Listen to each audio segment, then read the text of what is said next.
people, and usually the last little time they're alive, they're struggling to breathe because that is going on. But the thing, what really, I always thought like, hey, you're dead, your brain stops in a minute or two.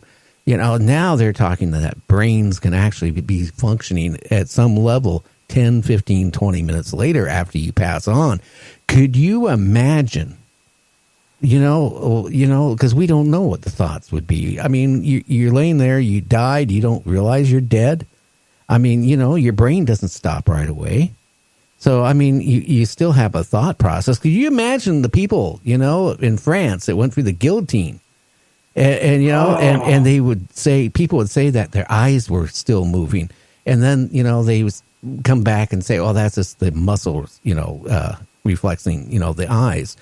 But again, after all these studies, could you imagine you get your head chopped off? You're still, functioning at some type of level. Of course, as the time goes on, the function starts ceasing more and more. But maybe the people that talk about going into that white light is basically the brain cells starting to die. And that brings on that big bright light. Have you ever been put under for an operation? Yeah. Okay, I remember the one time I was put under for an operation, and you know what? I saw a bright light, and I felt heat, and it was so intense. And then, that was all I remember. They woke me up. See, when I did it, I counted backwards. Next thing I know, I woke up and I was in a lot of pain. I was like, "What the heck happened?" Yeah, I didn't see no white lights or nothing. Yeah, when they put me under it, I just.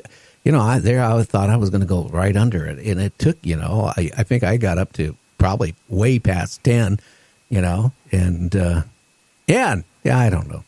So it gives me a scary thought. I remember what I went through being put under. And I tell you, when I die, I surely don't want to go through that. Hey, another scenario. You ever see that movie, The Others? Probably, but I don't remember it offhand. Well, what had happened, Nicole Kidman and her husband and kids, and there was like a few maids or whatever, they all died. But the movie, you didn't know better. It was like they were the ghosts, but they were perceived as they were the living people. And they kept seeing and hearing what they thought were ghosts. Well, here to turn out, what they were seeing and hearing they thought were ghosts was actually living people doing seances, trying to talk to them. Oh, you know wow. what I mean? So they didn't know they were dead. They thought that the living people were dead. You know what I mean? And that was kind of makes you think a little bit too. Yeah, it does. And hey, for some reason, the Skype is really bouncing on my end. If we get disconnected, just call right back. But it just kind of, could you imagine that you're dead and then the people around you, you think they're the ghost? Yeah, that was freaky because it was funny because they were doing seances trying to talk to the spirits who they thought was alive, and they kept hearing voices, and the kids were saying, "I think there's ghosts here," but they were the ghosts, and it was the living people doing seances trying to talk to them. It was kind of freaky, but it makes you think. These people were all dead. They didn't know they were dead. They didn't know to cross over, nothing. They thought they were still alive. Oh, that would be so eerie. Now, I got to ask you a question. Okay, you're a ghost, okay? Why are you wearing clothes? Clothing is a material object, isn't it? You weren't born with pants on. Gary, I've been asking that question for 35 years. Now, listen, the only thing I can come up with from, talking to a few spirits, whatever, I believe, in my opinion, they can project to you what they want you to see them wearing or whatever. You know what I'm saying? Because you're right. Listen, their clothes didn't die. Yeah, granted, some of the stuff, people that might have died in the 70s, their clothes should have died. But anyway. Those baggy but pants. anyway, but you're right, though. The clothes didn't die. Why are they wearing clothes? I've said that for years. But the only thing my conclusion is, or my opinion, is I think some spirits can project what they want you to see them wearing. Well, okay, but with all these people that you investigated, going through all these cemeteries, Some of them were nudists. Yes. Okay, so why aren't they walking around as a ghost nude? I know. I've been asking that same question. Even the spirit I caught in the cemetery, he was in looks like a long trench coat type thing. I mean, yeah, I agree totally. You know what? I agree totally. I don't know the answer to that. The only conclusion I come to over the years is I just think that maybe they don't want to be seen as naked. Maybe they're embarrassed, or maybe they just want to project that if they want you to see them, they don't want you to see them naked. Okay, well, then I'm going to put another one on you, okay, right? Bonnie and Clyde, right? They went around and robbed banks before they got shot up. And they carried, their pistols. They had a Thompson machine gun. Okay, well, they have been seen as ghosts. But, I'm just wondering. I've never heard any reports that they were carrying a Thompson machine gun as when they were a ghost. I haven't either, but I could say this much. I do know a lot of cases of scenarios like that, not them specifically, where it's not really them spirits, it's more of a residual. In other words, you're seeing an event that happened, but it's not an intelligent event. It's like something that plays on a loop, if that makes any sense to you. But, yeah, I get what you're saying. And a lot of them were shot with them BARs. Them BARs shoot through one side of the house, go through the house, go through, and go out the other side of the house, go to the next house. Them one bullet will kill you. Kill 3 people, one bullet. So, yeah, I get what you're saying there, totally. Yeah, I was always curious about that. Now, what are your plans on your show? Because we're going to wrap it up here in about 10 minutes here tonight. We're only doing an hour show tonight, folks. But what do you plan to do on your show on Saturdays? I mean, what type of guests do you plan to have on? What type of topics are you going to be covering? And why don't you let the people know about that? Well, I love all aspects of paranormal. So I'm going to have people, experts, experienced people that have experienced every aspect of the paranormal, everything from UFOs to abductions to aliens to spirits, spirit possessions, Bigfoot, cryptids, you name it. I'm going to cover the whole aspect of the paranormal and bring guests on from all fields and big name guests too, not, people you're going to hear, of, you see on TV, you're going to know who they are. And hopefully with these guests, some of their experiences or their advice can help or educate or help people. Well, it was some of their problems that, something they say or do may help them. So that's what I'm hoping for. That's interesting. I will say this. I've had a lot of guests on lately that have been abducted by, UFOs. And you know what? Not any of them said that the abductions were the friendly, caring type. That's what's really scary. They all say the same thing, that they felt like the aliens that abducted them were, kind of evil or, weren't thinking about mankind. And that makes me wonder, like when I had Calvin Parker on, one thing I explained to him, I said, gee, you're lucky you were returned. Really? How many of these people that have been abducted out there never were returned, never found again? Exactly. And another thing, you've been talking about all this disclosure stuff. Well, here's the thing.